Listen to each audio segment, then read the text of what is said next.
Nell stopped so suddenly that the lead rope pulled tight before Eli could close his hand around it, and the braid burned a red line across his palm.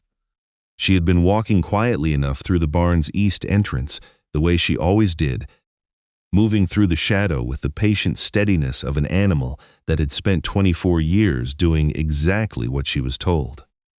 Then the west section of the floor came into view, the stretch of packed earth and old straw that ran between the door and the far wall, and she planted her feet and would not move. Eli tried a step forward, then a second. The rope went straight between them. Martin Hale was leaning on the fence outside, watching from the yard.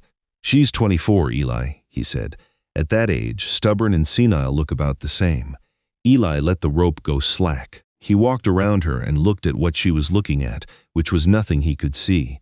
Packed dirt, old straw, a livestock trough along the west wall, empty and dusty, with a length of pipe disappearing into the wall behind it. Nell lowered her head toward the floor and raised it again. She struck the ground once with her right front hoof. Beneath the dirt and straw, something answered back. Not loud, not a crack or a groan. A hollow wooden knock. Eli did not move for a moment. He looked at the floor. Then he looked at Nell. He put the fence post down and led her back outside. 3 weeks earlier, Eli had not owned this farm or any farm. He had been running 21 cow-calf pairs on leased pasture in Howell County, Missouri, the same arrangement he had held for 11 years. When the landowner died and the heirs made clear they would be selling the property by summer, Eli had 60 days to move his cattle. He had $16,400 in savings, which was the result of 11 years of careful management and not much else. It was not enough to buy the kind of ground a man needed to run 21 pairs through a full season. The pastures that carried water and good fence were priced at what they were worth, and what they were worth was more than Eli had. The 82-acre farm west of Mountain View had been on the county tax rolls for 3 years without a sale. It had a farmhouse in passable condition, a large barn built sometime around 1919, and 30 acres of rough pasture that hadn't been grazed in several seasons. The county description listed no developed livestock water source. The old hand pump beside the farmhouse had been dry since the 1960s. A well driller named Harold Vance had walked the property with Eli and quoted $9,600 for a new drilled well, with no certainty of strong flow on that particular ridge. The asking price was $12,500.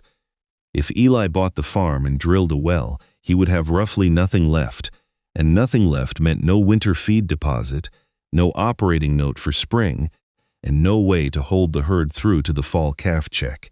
If he did not buy the farm, he would be moving 21 pairs with nowhere to put them in 60 days, and the market for cattle sold under those conditions was not the market a man wanted to sell into. He bought the farm.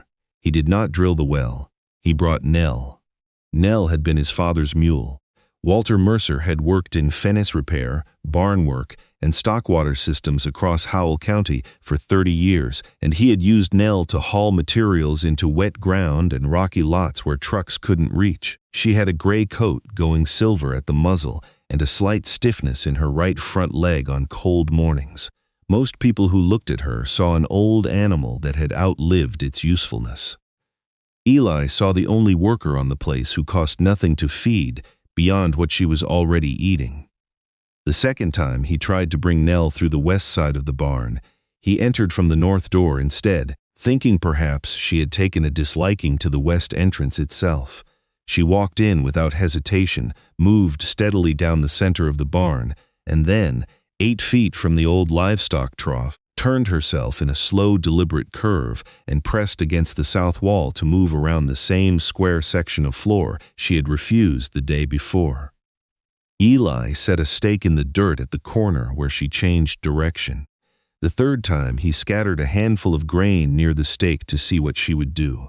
Nell ate around the edges of the feed, picking up grain that had landed on the surrounding floor, but not stepping into the square to reach what lay inside it. He put another stake at the opposite corner. The square she was avoiding was roughly 7 feet by 7 feet, centered near the base of the old trough. He spent the next afternoon on his hands and knees in that section of the barn without digging anything. The straw was old and heavy. Beneath it, the packed earth was different in two ways. It was cooler than the surrounding floor, by enough that he could feel it on the back of his hand held close to the surface, and it was faintly damp, not wet, but the kind of background moisture that didn't come from a leaking roof, because the roof directly above was sound. He pulled straw from one corner and found the edge of a board, oak from what he could see. Wide cut, the kind of lumber that hadn't been produced in the county for 60 years. He brushed dirt from a 12-inch section and saw that the board ran parallel to the trough, and that there were more boards beside it. He went back outside and got his hammer. He tapped the handle against the dirt at intervals, moving from the edge of the square toward the center. The sound went from solid to hollow, over a span of about 3 feet in from the edge. He looked at the pipe behind the trough. It entered the wall low, at ground level, and had been plugged with what looked like a cork wrapped in cloth. Whoever had plugged it had not expected to come back. He called Martin. Nell was tied outside to a post near the barn door. It was an ordinary afternoon in late April, overcast and cool, and a calf that had been born 2 weeks earlier had been staying close to the fence line near the barn to get out of the wind. Eli was inside talking to Martin about what he'd found when he heard Nell. Not a sound like distress exactly, more like urgency.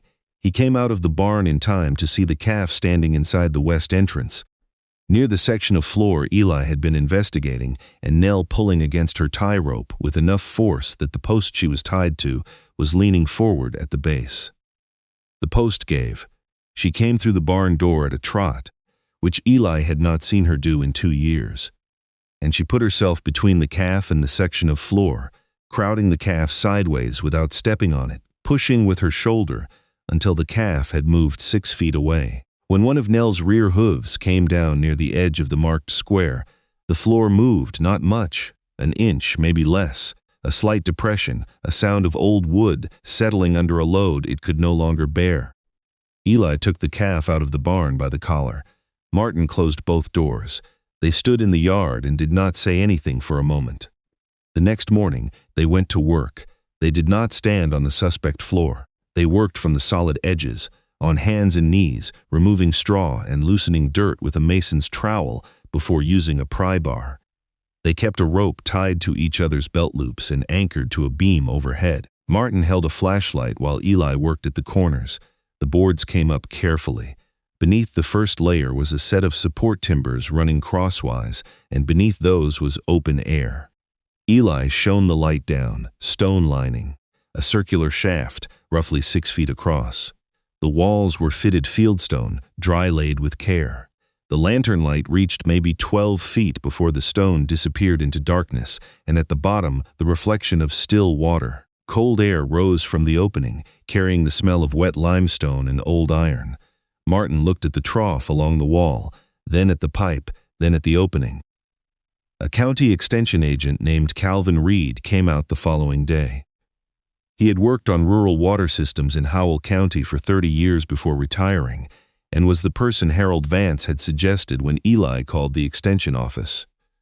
Calvin crouched at the opening with a measuring tape and a flashlight. "Barn well," he said. "Stockwater well, covered to keep it from freezing and to keep trash out." He pointed at the clay tile pipe entering from the hillside. "That's your inlet. Seep from the limestone comes in through there, gravity fed. From here it ran to that trough by pipe." He stood up. "This wasn't a well they dug and then built a barn over. Somebody built the barn to cover the well." He looked at the timbers they had removed. 2 of the 3 support beams had deteriorated to the point where the heartwood was gone, and only the outer shell remained. The third still had solid core, but had shifted in its bearing. "If you'd run 4 or 5 head over that floor at once," Calvin said, "or brought a small tractor in, you'd have gone through." Nell had not simply refused to cross a strange piece of floor. She had refused to cross a piece of floor she knew could not hold what stood on it. The initial recovery from the well was discouraging. After bailing the silt and debris from the first cleaning, they let the well sit overnight and measured the return in the morning. 70 gallons. Martin looked at the measuring stick. "It saved your barn," he said. "That may be all it was meant to do." Eli was not ready to accept that. He sat in the barn lot that evening and looked at the hillside behind the barn.